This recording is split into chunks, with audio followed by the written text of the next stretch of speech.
I see the trailer for this game, and something just irks me the wrong way. And I couldn't articulate it, but I was like, well, this is the type of game that's probably going to be incredibly boring to play. And then I find out that Sweet Baby has worked on it. And I'm like, ah. But now with hindsight, I'm trying to look like, what are the elements? Because like it has gotten to the point when you see a lot of these things, and you just like pattern recognition, like you immediately recognize, oh, this is one of those games made by those people, right?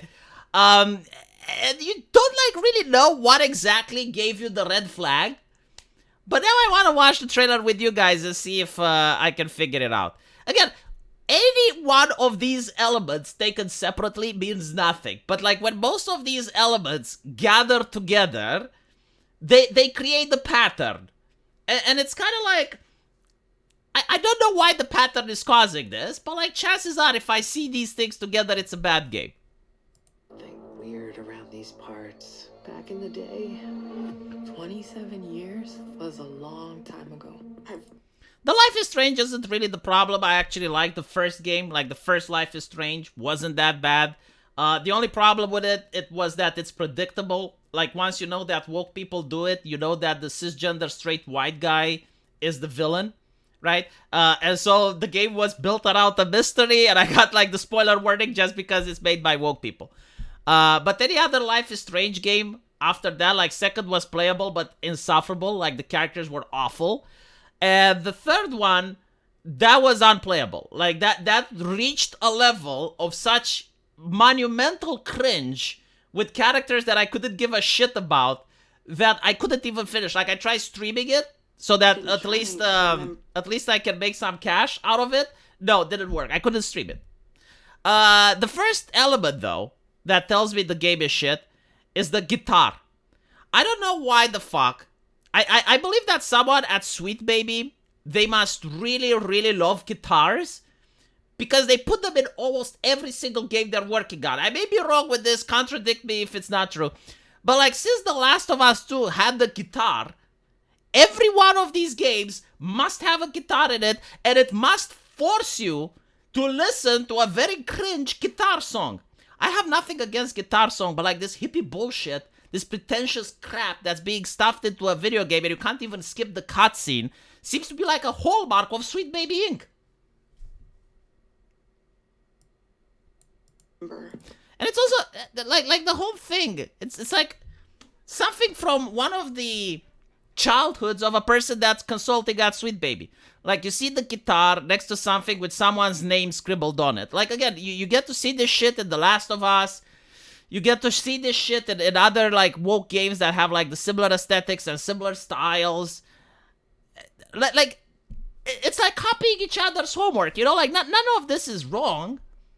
But like if you're the school teacher and you give an assignment to someone to you give an assignment to class for all the students to write about their vacation, and all of them have like common elements, like you're going to realize, well, hold on a little bit, maybe they cheated, maybe they copied each other's homework. This is how I feel when I see this shit, the guitar and the name of the person next to it.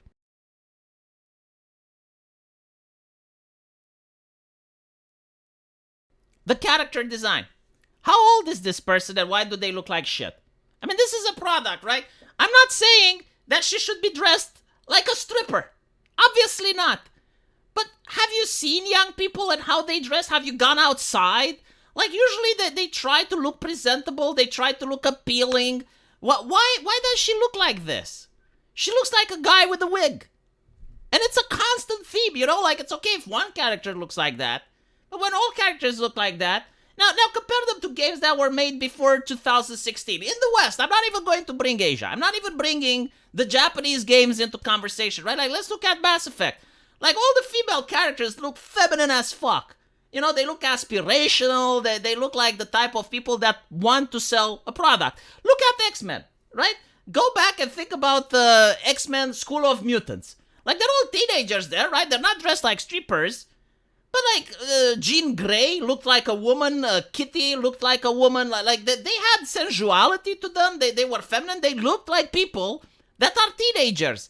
This person looks like someone from the streets of California that has done crack. Why would I pay money for this? Like, why would I spend my hard-earned cash in order to see this on my screen? And by the way, like, Nvidia should sue. I'm not kidding. Like, graphics card companies should do something about this. I don't know what. Even if you don't win the lawsuit, like, find the reason, because the process is the punishment. Like, there is no possible way you can convince me to buy a new Nvidia graphics card in order to see this in 4K. But it's getting to the level where if you don't see a single female character in the entire fucking game that has D-sized breasts and is not morbidly obese, it guarantees that the game is made by woke people like Sweet Baby. If you do see, however, a single character that has tits, at least there's a chance that the game isn't woke.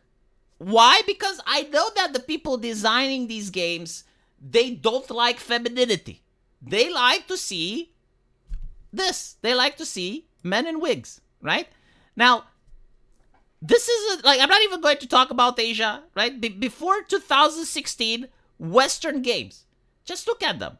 All of them, even if it's like with teenagers, it doesn't matter, right? Like, you can have a person with big tits that's still dressed decently, that, right? Like, we're talking about the character model. We're talking about the artist that decided to put pen on paper and was told specifically to avoid drawing large breasts.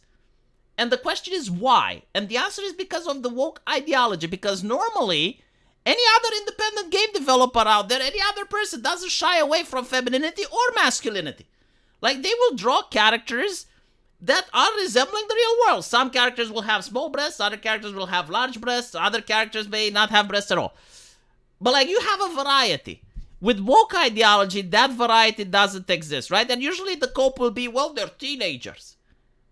It's like, okay, they're teenagers, but, like, Charles Xavier's School of Mutants also were teenagers. You can draw them in various fashions and dress them appropriately. The fact that you don't tells me it's a woke product.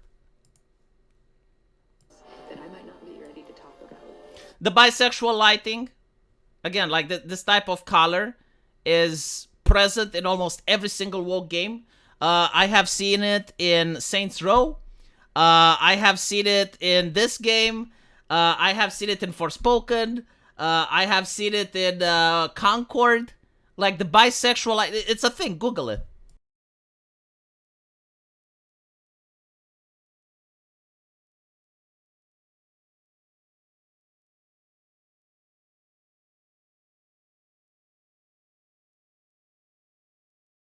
Shit, am I going to get a copyright strike for the song?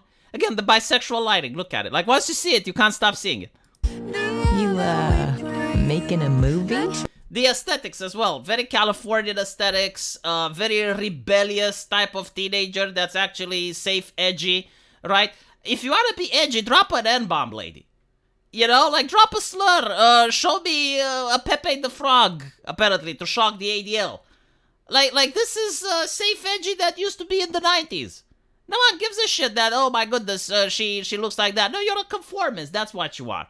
This is exactly what I would expect from normal, healthy kids growing up in California. Well, according to the standards of normality in California, I mean. I'm making a documentary. Sorry, are you... Again, why are these people looking like they're from the streets doing crack?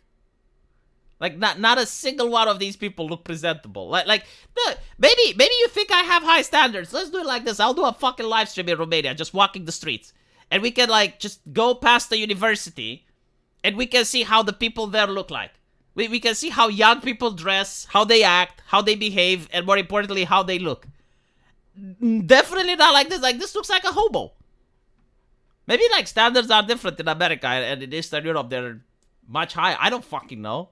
But it's like, again, when you see these types of characters in the games, you're wondering, like, how do they expect it to sell? Look, just ignore the hair behind, right? Just ignore the hair behind and look at the head. It looks like a man. It's androgynous as fuck. Again, no breasts, no nothing, just broad shoulders, muscles. It's like, what are you doing?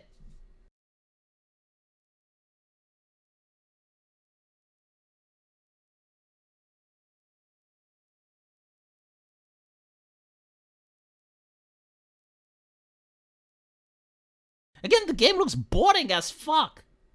Like, there's no drama here. Like, all of this stuff is like watching a telenovela. And the fact that you gotta reaffirm it, like, this place is awesome. kind of like a laugh track to a comedy that's stale. Again, I'm not saying that this may not be someone's cup of tea game, but it's a Sweet Baby game. Like, this is what tells me, yeah, it's developed by Sweet Baby Inc. Like, all of these things, right? Like, the guitar, the bisexual lighting, the character design, the androgyny, all of that shit. Again, like, the singing band. Didn't we see that in Dustborn? Didn't we see that in Life is Strange 3?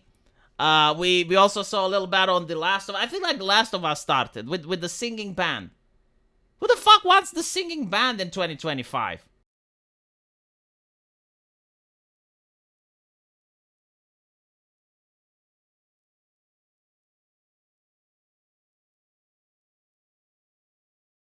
This is so fucking lame.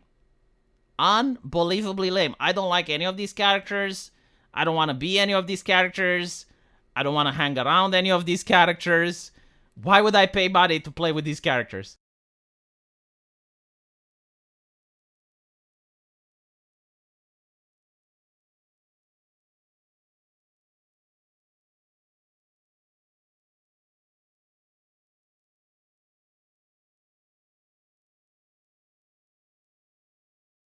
You know, like, this would actually work if it was like a horror game where, you know, you have like a serial killer that murdered everyone and now they're going back to see what happened.